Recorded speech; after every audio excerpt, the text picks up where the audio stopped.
Nishad party के राष्ट्रीय अध्यक्ष व कैबिनेट मंत्री उत्तर प्रदेश सरकार मत्स्य विभाग डॉक्टर संजय कुमार निषाद का जनपद ललितपुर में रहा दौरा।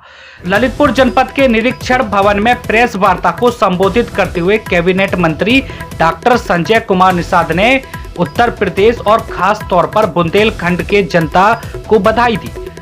शनिवार को निषाद पार्टी के राष्ट्रीय अध्यक्ष डॉक्टर संजय कुमार निषाद जनपद ललितपुर के दौरे पर रहे, जहां उन्होंने जनपद बांदा, ललितपुर, चित्रकूट और झांसी में कई निरीक्षण कार्यक्रम को संपन्न किया। अपने मत्स्य विभाग के कई हैचरी और तालाबों का निरीक्षण किया और संबंधित अधिकारियों को मत्स्य विभाग को और दुरुस्त करने के लिए निर्देशित किया। संवाददाता पप्पू झा की विस्तृत रिपोर्ट। उसका आज उद्घाटन चल रहा है। अच्छा, मतलब काफी बड़ा कार्यक्रम है। आपका बुंदेलखंड में आना हुआ, क्या कारण है? आप सभी पत्रकार बंधुओं का, इलेक्ट्रॉनिक प्रिंट मीडिया, छोटे बड़े सभी लोगों का मैं धन्यवाद देता हूँ, बधाई देता हूँ कि बहुत पहले मैं आता जाता रहा हूँ, लेकिन मैं मंत्री बनने के बाद पहली बार आया हूँ और उसके लिए आप सब लोग प्यार और स्नेह मार्गदर्शन दिया, जो सहयोग देते रहे। और मैं अपेक्षा रखता हूँ कि आगे भी उसी तरह का सहयोग मिलता रहेगा। 100 दिन के काम जो माननीय मुख्यमंत्री ने तय किया था लक्ष्य, वो 100% पूरा हुआ है। आज के दिन में हम लोग चित्रकूट मंडल के प्रभारी बनाए गए हैं, क्योंकि ये बुंदेलखंड का हिस्सा है। और मैं धन्यवाद दूंगा प्रधानमंत्री को कि बुंदेलखंड एक विषय वस्तु बना था भाषण का 70 साल से। यहाँ पानी नहीं है, उन्होंने जल मिशन के द्वारा घर घर रोटी लगाने का एक व्यवस्था दी है परमानेंट। और यहाँ के लिए अब तक जो भाषण का विषय वस्तु था, उसका विकास का विषय वस्तु आज बना रहे हैं, जो आज के दिन में एक्सप्रेस वे जो दे रहे हैं, जो 296 किलोमीटर का और सभी 10 किलोमीटर। मैं ललितपुर के वासियों से अपील करूंगा कि आज के दिन में 70 साल से वोट देते रहे, लेकिन कभी जनता के बीच में और जनता के हितों की रक्षा के लिए जो गांव में बसती जनता है, जो विकास की मुख्यधारा से कोसों दूर है, उसके लिए कोई योजनाएं पिछली सरकारों ने बनाई।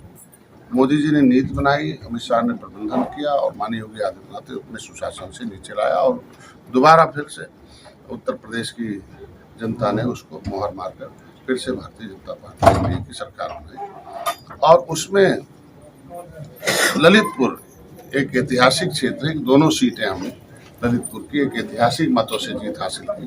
वो लगा कि नहीं, निषाद जो यहाँ के रैकवार हैं, बाथम है, हमारे निषाद केवट मल्लाबिंद है, जो विभिन्न उपजातियों में रहा, उन्होंने समर्थन किया। मैं उन्हें धन्यवाद देता हूँ। मैं मत्स्य मंत्री हूँ और मत्स्य क्षेत्र में प्रधानमंत्री को धन्यवाद दूंगा कि मत्स्य विभाग को अलग किया, दिल्ली में मत्स्य मंत्रालय अलग किया। पहली बार है कि इस मत्स्य क्षेत्र में काम करने वाले लोगों के लिए आज पहली बार है कि 20,000 करोड़ रुपए का ब्लू रेवोल्यूशन में उन्होंने अलॉट किया और 11,000 करोड़ रुपए कोस्टल एरिया, 9,000 करोड़ इनलैंड के लिए जो मैदानी क्षेत्र है। उसमें पिछले विगत वर्षों में क्या हुआ क्या नहीं हुआ, लेकिन इस साल हम इस उत्तर प्रदेश में लगभग 250 करोड़ के आसपास हम इन्हें अनुदान देंगे। अनु मतलब नीचे और दान मतलब उन्हें दान देकर उन्हें आगे बढ़ाने का काम किया जाएगा। और एक सोच हमारे प्रधानमंत्री जी की कि जब तालघाट नदी नाले जिंदा थे तो उसमें मछलियाँ थी और ज़्यादातर प्रोटीन भोजन करते थे, स्वस्थ शरीर होता था, स्वस्थ मस्तिष्क होता था, समाज और राष्ट्र का विकास स्वस्थ होता था। फिर से उसे जिंदा किया जाए और अमृत सरोवर में उसे खुदाई हो रही है और सब हो रहा। उत्तर प्रदेश में माननीय योगी आदित्यनाथ को भी धन्यवाद दूंगा कि उन्होंने 25 करोड़ की आबादी में हमें उसी तरीके से, इस तरीके से त्रेता में भगवान राम ने निषाद राज को गले लगाया था और उन्होंने अपनी सेना दे के रावण राज खत्म करके राम राज लाया था। उसी तरीके से एक निषाद राज के वंशज के बेटे डॉक्टर संजय को अपनी टीम में शामिल करके और कैबिनेट मिनिस्टर, पहले यहाँ कैबिनेट मिनिस्ट्री मंत्रालय अलग नहीं था और इस मंत्रालय को अलग करके और उन्होंने हमें कैबिनेट मंत्री बनाया।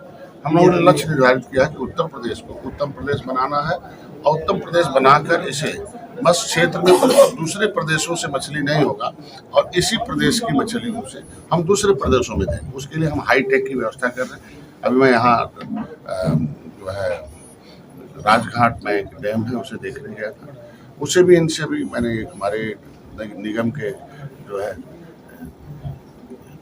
सीजीएम है और डिप्टी डायरेक्टर हैं निगम के लखनऊ में, तो अभी मैंने इनसे कहा कि इसे आधुनिकीकरण किया जाए, जिससे हाईटेक हो। और दुनिया में जिस तरीके से जो नई टेक्नोलॉजी से मछली मारने, मछली पालने, मछलियों के उत्पादन में, क्योंकि इस मत्स्य क्षेत्र में हम 4 चीज़ देते हैं।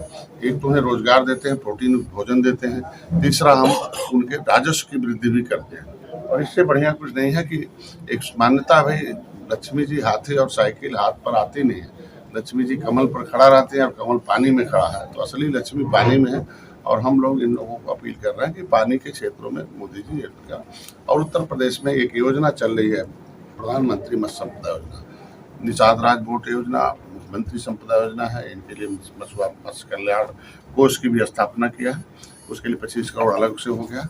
तभी हम लोग इनके लिए मत्स्य संपदा योजना में 25 प्रकार की हमारी परियोजनाएं उत्तर प्रदेश में सफल हैं तो ज़्यादा हैं, लेकिन उत्तर प्रदेश में सफल होने वाली 25 हैं। उसमें एक देखिए प्रधानमंत्री की आशंसा है कि साइकिल वाला भी गरीब आदमी हमसे साइकिल लेके भी अपने व्यापार के इजाफा कर सकता है। हम उसे 10,000 के प्रोजेक्ट में 6,000 उसे साइकिल की देते हैं, कुछ नहीं, उसे एक आधार कार्ड और उस बैंक पासबुक हो, और उसकी इच्छा हो कि मैं मछली क्षेत्र में काम करता हूँ, उसे हम साइकिल दे देते हैं।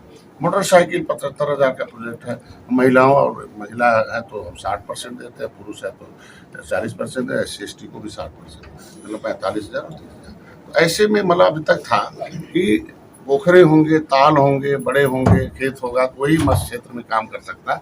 नहीं, हम एलाइड क्षेत्र में विपणन में भी जिस तरीके से मछली पालने वाला भाई 9 महीने में 40 रुपये किलो अगर कमाता है, तो उसे बेचने वाला दिन भर में 9 घंटे में 40 रुपये पाता है। तो आप बेचने वाले भी क्षेत्र में जाओ कि आप एक दुकान खोल लीजिए 10 बाई 10 का, तो भी हम उसे 10 लाख रुपए के प्रोजेक्ट में हम 6 लाख रुपए महिला को दे रहे हैं।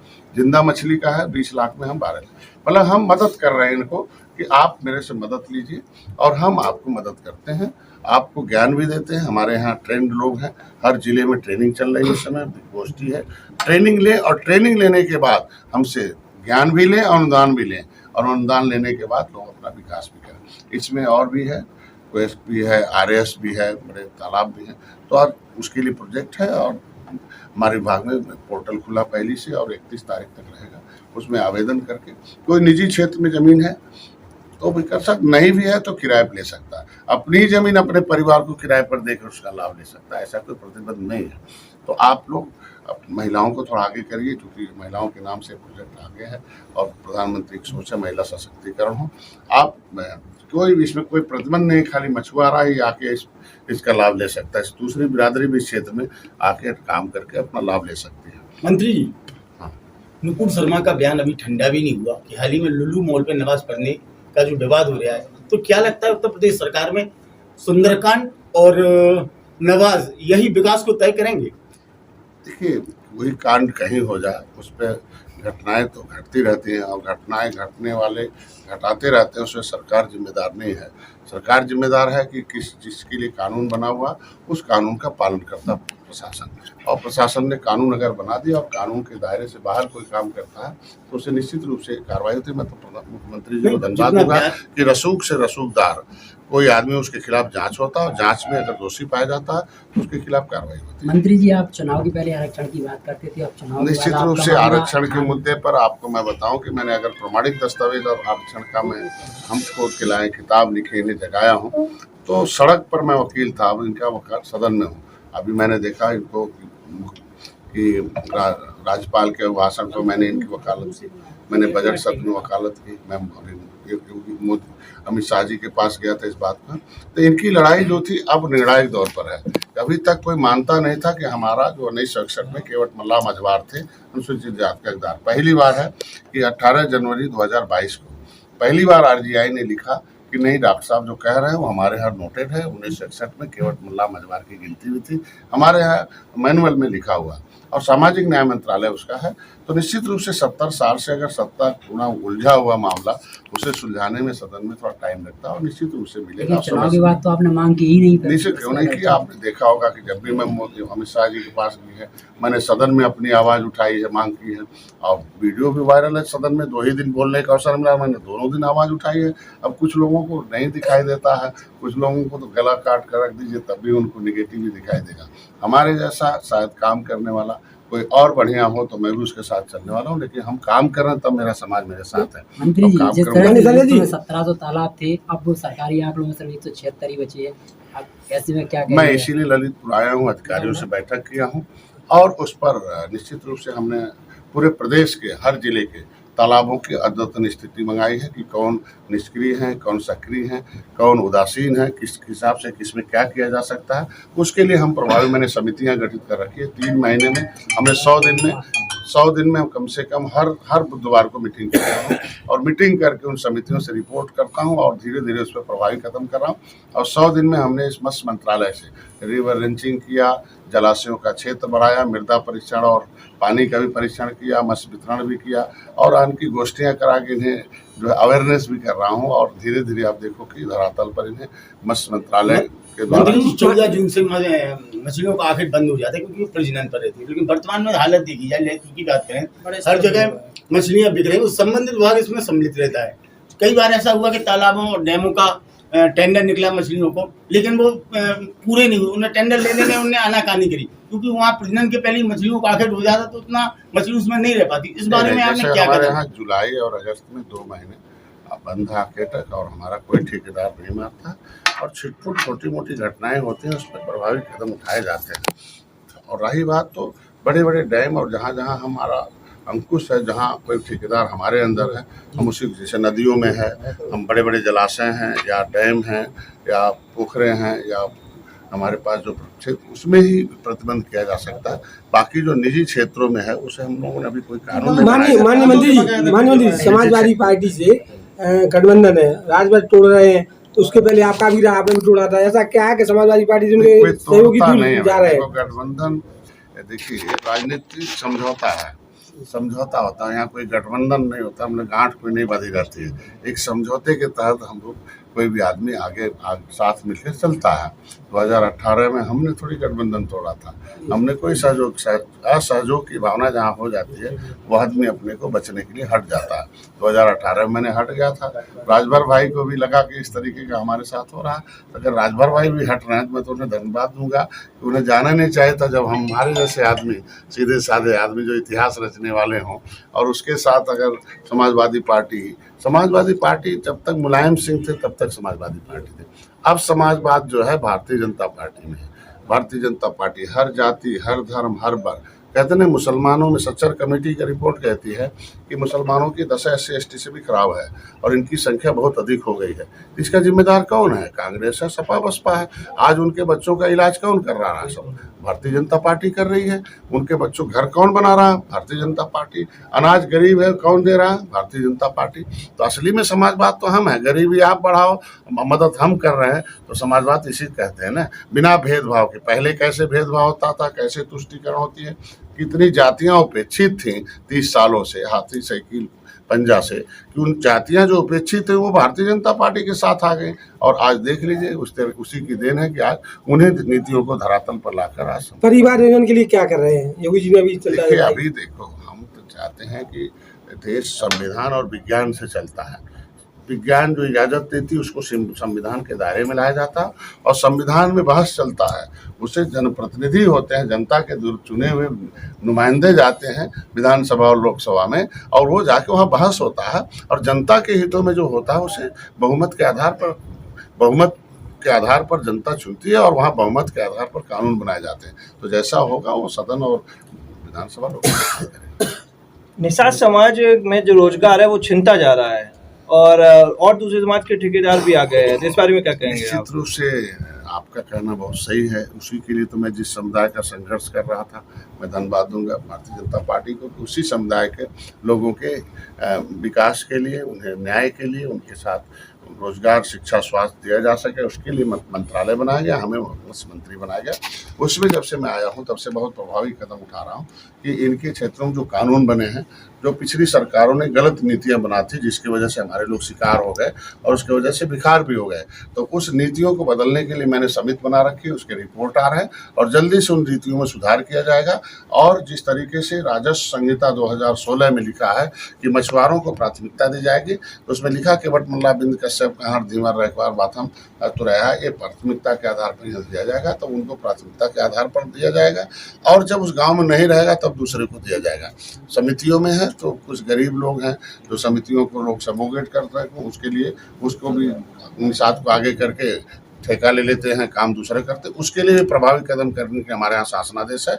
उसके लिए मैंने सभी डीएम को और सभी अपने मत्स्य अधिकारियों को निर्देशित कर रखा हूँ कि जल्दी से इस पर रिपोर्ट दो कि कौन व्यक्ति ऐसा है जो अपनी लेकर ठेका दूसरे को दिया है, तो उस तरीके की समितियों को हम भंग भी करेंगे और ठेके को निरस्त करेंगे, उनके खिलाफ कार्रवाई भी होगी। और जो इस क्षेत्र में मत्स्य पालन, चूँकि हमारा उद्देश्य है कि मत्स्य पालन बढ़ना चाहिए, मत्स्य उत्पादन बढ़ना चाहिए, रोजगार बढ़ना चाहिए, राजस्व बढ़ना चाहिए, तब संभव है जो इसमें एक्सपर्ट होगा। तो मछुआरों को लाने का मतलब है कि एक्सपर्ट है, ये आसानी से मार लेंगे, आसानी से मछली पाल लेंगे, आसानी से नदी में उतर जाएंगे, आसानी से कम पैसे में इस मछली को उत्पादन में बढ़ा लेंगे, इसलिए दूसरा आदमी लेगा तो मजदूरी देगा तो महंगाई बढ़ेगी। तो इसलिए इसमें आ कहते हैं मछुआरों, फिर से मछुआरों का भविष्य उज्ज्वल। मंत्री जी, चुनाव से पहले यहाँ के लोगों ने कहा था कि ललितपुर में मछली मंडी नहीं है, तो उसके लिए आप। और अभी मैंने बताया ना कि मछली मंडी की बात छोड़ दीजिए कि हम तो उत्पादन और विपणन दोनों एक साथ कर रहे हैं। आधा पैसा हम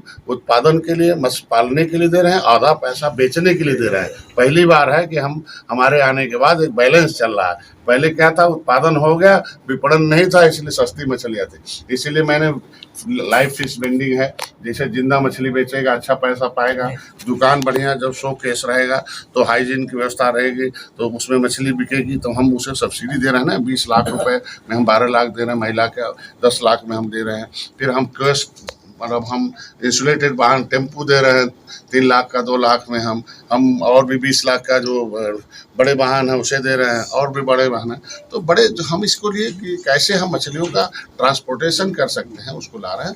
और मंडी भी बनाई जा रही, बहुत बड़ी मंडी अभी हमारे यहाँ चंदौली में बन रही है और एक ऐतिहासिक एशिया का सबसे बड़ा मंडी बन रहा है। और उसी तरीके से हर पूरे प्रदेश में हम लोगों को हर क्षेत्रों में हमको और भी मंडियां बनानी है। पहले एक प्रोजेक्ट शुरू हो जाए, उसके बाद। मंत्री जी, आप कल रात को आ गए थे, आपके साथ भारतीय जनता पार्टी का कोई भी कार्यकर्ता, कोई भी प्रतिनिधि नहीं दिखा इस दौरान, और यहाँ पर कुछ रोष भी देखा गया, क्या कहेंगे? नहीं, कोई रोष नहीं। रात में हम जब 1 बजे आएंगे और 1 से 1:30 बजे आएंगे, तो 1:30 बजे है। अभी तो तमाम कार्यकर्ता हमारे साथ गाड़ी लेकर डैम पर भी गए थे, मंडल अध्यक्ष थे, लोक थे, महामंत्री भी थे, उपाध्यक्ष भी थे हमारे साथ। अभी चाय भी पिए हैं वहाँ बैठ कर सब लोग। तो ऐसा नहीं कह सकते कि हमें ले गए, जहाँ जाना था मिले हैं। तो आज के दिन में हमारा जो शेड्यूल था वो शाम को 10 बजे आने का था और उसमें बहुत लेट हो गया, क्योंकि यहाँ रात में पानी बरसने लगा और यहाँ की भौगोलिक स्थिति खराब है कि सड़कों पर जानवर बहुत अधिक आ जाते हैं। प्रधानमंत्री जी आए हैं, वो आप नजदीक हैं, आप वहाँ नहीं गए, इसको क्या समझा? नहीं, हम एक्चुअल में हमारा कार्यक्रम केवल चित्रकूट तक सीमित था, लेकिन यहाँ मत्स्य पालन के क्षेत्र में हमें प्रचार करना था। हम केवल चित्रकूट मंडल के प्रभारी हैं और फिर जिसकी ड्यूटी केंद्र से लगती है उसका। तो ये मत्स्य पालन का क्षेत्र का जो ये हमारा पोर्टल चल रहा है, इन्हें कुछ पता नहीं। जैसे हम अनुदान दें और ज्ञान न रहे तो अनुदान लेके बर्बाद हो जाए। तो मेरा कहना है पहले ज्ञान दे दो तो अनुदान आसानी से प्राप्त कर लेगा। तो इस मत्स्य पालन का जो पोर्टल चल रहा है, उस पोर्टल को ठीक से यहाँ हो जाए। और कुछ चूँकि जो ये डैम है राजघाट, ये मध्य प्रदेश और उत्तर प्रदेश में आता है, तो ये हम लोगों को काम करने के लिए प्रधानमंत्री ने मंत्री बनाया है। तो वो दोनों प्रदेश में आता है, तो दोनों प्रदेशों के अधिकारियों के साथ बैठक, उनकी बातें समझनी थी, उनकी भी इनकी भी, फिर प्रमुख सचिव को देना था, तो इसलिए हम आए थे। और हम मंत्री जी, शासन प्रशासन कह रहा है कि जो आवारा पशु हैं वो गौशालाओं में है, सड़क पर हमारे यहाँ कोई आवारा पशु नहीं और उनकी देखभाल अच्छी से। अभी आपने कहा है कि आपको सड़कों पर आवारा पशु टहलते हुए, इसकी शिकायत मैं करूंगा कि जो जिन जिलों में इस तरीके के दिखाई दे रहे हैं 2-4, इसके लिए जिम्मेदार जो है उनके खिलाफ क्या कार्रवाई की? जो मिले हैं पशु वो हमारे वहाँ मध्य प्रदेश का जो रास्ता था, मैं छतरपुर के रास्ते से आए थे। और इस रास्ते में हमारे प्रदेश में जैसे हम अभी आए हैं, रास्ते में ललितपुर का हिस्सा है, चाहे उधर का हिस्सा, उसमें क्या मध्य प्रदेश के हिस्से में ज्यादा मिले, तो इसलिए उस रास्ते में यहाँ सर ललितपुर में आज तक कोई निषाद राज की मूर्ति नहीं है, और हमने सुना है कि विधायक जी ने पहले बोला भी था आपसे। पहले तो मैं धन्यवाद दूंगा आपको कि कम से कम निषाद राज को कोई जानता नहीं था, कम से कम हम माननीय मोदी जी ने नाम लेकर और एक निषाद राज का पार्क जो है निषाद राज के किले को पर्यटक स्थल घोषित किया, हजारों करोड़ रुपए देकर सुंदर कर रहे हैं। वहाँ निषाद राज और राम की गले लगी मूर्ति लग रही, बहुत बड़ा पार्क है उनके लिए, उनके विकास के लिए वहाँ बहुत कुछ किया जा रहा। तो अभी हम उसकी शुरुआत निषाद राज के किले से करा लूँगा, तो हर जिले में हर जगहों पर निषाद और राम की भारतीय संस्कृति को मैं तो धन्यवाद दूंगा भारतीय जनता पार्टी और RSS को। ये दोनों लोग जो भारतीय संस्कृति जो नष्ट हो चुकी थी उसे पुनर्स्थापित करके और उसमें हम लोगों को भी अवसर प्रदान हो रहा है, इसलिए हम धन्यवाद बधाई देते हैं। सर मत्स्य विभाग है, आपने जैसे अभी आप आए हैं, तो इसके लिए प्रशिक्षण लोगों को ये करने के लिए क्या जागरूक करने के लिए क्या प्रोजेक्ट चलते रहे? एक तो हमारे यहाँ अधिकारी कर्मचारी कम है, आधे से ज़्यादा रिटायर्ड हो चुके हैं, उनके लिए हमने भर्ती के लिए आयोग को लिखा है और उनके लिए कैडर रिव्यू के लिए लिखा है और प्रमोशन कुछ लोग बचे उनको आगे करना, फिर आउटसोर्सिंग से भर्ती करने का लिखा है। प्रोजेक्ट काफी अच्छे हैं, लेकिन और हाँ, तो उसके लिए अभी पहली बार कई सालों से इनका प्रशिक्षण बंद था, तो अभी मैंने गोष्ठियों के माध्यम से शुरू कराई, 75 जिलों में मैंने गोष्ठी शुरू की है। अब उसके बाद प्रशिक्षण होगा, उसके लिए मैंने NFDB national fishery development board से मैंने लेआउट चार्ज मंगा लिया, पैसा भी मंगा लिया हूँ। अब इनकी लिस्टिंग हो रही है कि कौन इस क्षेत्र में काम करना चाहता है, उनका जब पंजीकरण हो जाएगा और सिस्टम हो जाएगा तो उन्हें हम लगातार पढ़ाएंगे, और उन्हें पढ़ाएंगे नहीं, उन्हें ले जाकर सिखाएंगे भी, दिखाएंगे भी और अनुदान देकर सहायता देकर उनसे काम भी करेंगे। आप कह रहे हैं अनुदान दे देंगे, लेकिन जब तक वो जानेंगे इसीलिए मैं पहले ही ज्ञान देने के लिए रात में आ गया। अधिकारी भी हैं और तमाम कर्मचारी। यहाँ 10 बांध है, काफी मछलियों का काफी उत्पादन भी होता है, तो सर यहाँ भी तो एक मंडी वैसे बनना चाहिए, जैसे आपने कहा। कोशिश है आवाज, तो इसीलिए ये ललितपुर को मैं बधाई दूंगा कि ललितपुर में सबसे ज़्यादा जलाशयों की संख्या है प्रदेश में, और भले छोटा जिला है लेकिन संख्या हमारी अच्छी है और पोटेंशियल है हमारे क्षेत्र में। तो इस पोटेंशियल को देखने के लिए मैं रात में आया और देखकर अब बैठक होनी है तो उसमें हम जाएंगे। और चूँकि परसों चीफ सेक्रेटरी से बैठक है तो उसी में इसीलिए दौड़ के आया हूँ कि सब जान लूँ धरातल पर, तभी तो उनके सामने कोई कागज पत्र रखे। अपने आंखों से न देखूँ और किसी के कहने पर हम कोई चीज़ नहीं करते, पहले हम दौड़ते हैं, खुद जानते हैं, कोशिश करते हैं, फिर अच्छा होता है। निषाद पार्टी भारतीय जनता पार्टी के विचारों में कहाँ भिन्नता देखने को पाई आपने? देखिए, भारतीय जनता पार्टी और निषाद पार्टी दोनों की विचारधारा है। उनका है कि जीवन के अंतिम व्यक्ति के जीवन में उधर है, वो एक राष्ट्रीय पार्टी, हम एक क्षेत्रीय पार्टी है। हम चाहते हैं कि जो निर्बल है वो सबल हो जाए, और निर्बल जो है वो सबल हो जाए। कि जो पहले राजा नीति बनाते थे इसे राजनीति कहते थे, फिर अंग्रेज और मुगलों ने आया और ऐसी राजनीति की इस देश का बजट के माध्यम से कानून बनाकर इस देश का पैसा विदेशों में चले गए। और देखे होंगे कि $1 जब भारत से अंग्रेज गए थे तो $1 $1 के बराबर था। मतलब अंग्रेज जब आए थे तो $1 देते थे, तो एक बिस्कुट खरीदने के लिए $1 में $20 देते थे। लेकिन 350 वर्ष में वो जब जाने लगे तो $1 का बिस्कुट $1 पाने लगे। लेकिन अभी पिछली सरकारों की गलत नीतियों के चलते अभी एक अंग्रेज आते हैं तो $1 देते हैं तो 76 बिस्कुट पाते हैं। मतलब 76 बिस्कुट, मतलब 76 गुना हम कमजोर हो गए। तो मैं चाहता हूँ कि इस देश के जो गरीब हैं, जो इस देश के वोटर हैं, voter the real God is voter in the democracy. इस युग का असली भगवान वोटर है, लेकिन ये झुआ भर वोट को पौवा पिला के पिछली सरकारों ने बर्बाद कर दिया, बेहोश कर दिया। बेहोश करके इनका वोट लेता था। तो हमने एक प्रोग्राम बनाया, reach the voter and treat the voter and teach the voter and cast the voter. Voter के पास जाना है, उन्हें होश में लाना है, उन्हें सही बात बताना और सही जगह वोट डलवाना है। ये हमारा प्रोग्राम है। तो निषाद पार्टी मानती है कि अगर बजट के हिस्सेदार जो शिकार है वो निर्बल हैं और जो हिस्सेदार है सबल है, तो पहली बार है मोदी जी, योगी जी कि गांव में निचले पावदान को रहने वाले लोगों के लिए बजट पास किया। मंत्री जी बहुत मंत्रियों की प्रेस वार्ता की।